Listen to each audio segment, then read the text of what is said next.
नमस्कार, भारत लाइव देख रहे हैं आप।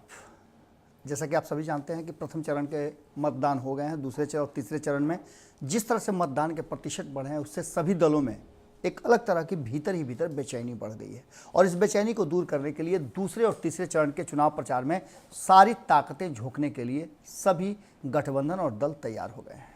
इसी बीच में एक बयान जो भारतीय जनता पार्टी के बहुत ही महत्वपूर्ण कद्दावर और मजबूत नेता जो बिहार के प्रभारी हैं भूपेंद्र यादव की तरफ से आया है, जिस बयान को आप तक रखना बहुत जरूरी था।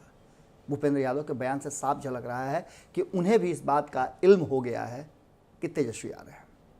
उन्होंने साफ तौर पे बिहार की जनता को सचेत किया कि तेजस्वी फिर लूटने के लिए तैयार है।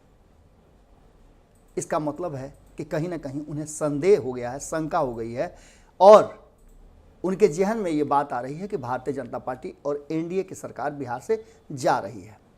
लगातार आपने देखा होगा कि किस तरह से डराने और चीज़ों को रखने का प्रयास किया जा रहा है। लगातार चर्चाएं इस बात की हो रही हैं कि किस तरह 15 साल के लालू और राबड़ी शासन में बिहार की स्थिति थी और बिहार में लोग किस तरह से डरे सहमे हुए थे।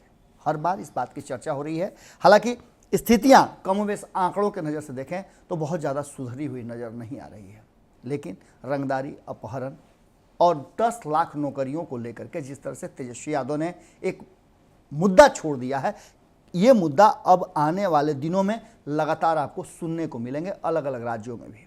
हमने आपको पहले बताया था कि बिहार राजनीति का वो स्टेज बनाता है जिस स्टेज पर कई लोग अपने एक्ट करते हैं। अब बिहार ने मुद्दा पर होने वाली चुनाव की बात कर दी है। 10 लाख रोजगार पर भाजपा के 19 लाख रोजगार और ये कहना कि हमारी लड़ाई तो और किसी से है ही नहीं, हम तो तेजस्वी से लड़ाई लड़ रहे हैं, ये भी बात बड़ा महत्वपूर्ण है। वहीं दूसरी तरफ भारतीय जनता पार्टी को लेकर के आरजेडी की तरफ से भी जो बयान आ रहे हैं वो बयान साफ कर रहे हैं कि नीतीश कुमार इस लड़ाई से आउट हो चुके हैं।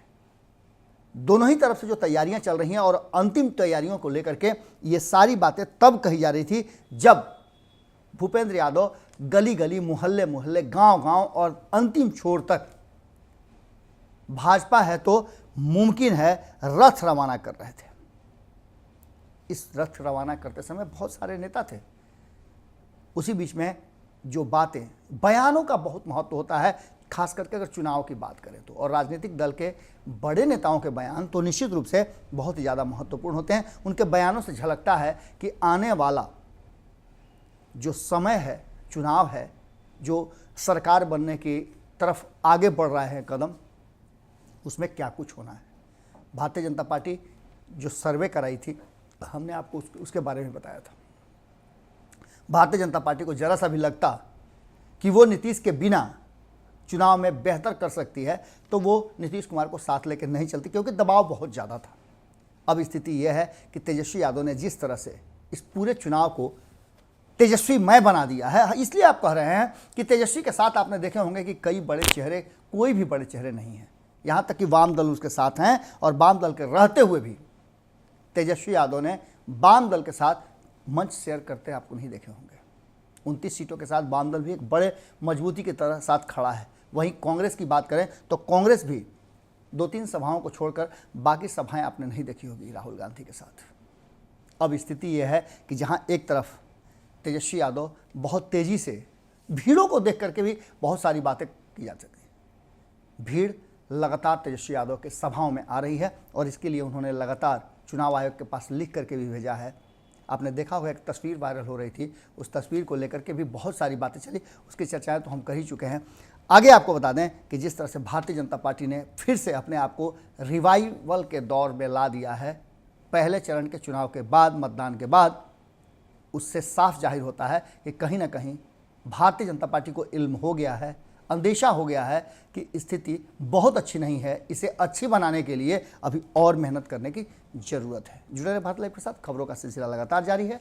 नमस्कार। बढ़ाएं अपना कदम सक्सेस की ओर शिखर करियर इंस्टीट्यूट के साथ। शिखर करियर इंस्टीट्यूट पूर्वी भारत में एकमात्र कोचिंग संस्थान जो एक्सक्लूसिवली है मेडिकल एंट्रेंस एग्जाम के लिए।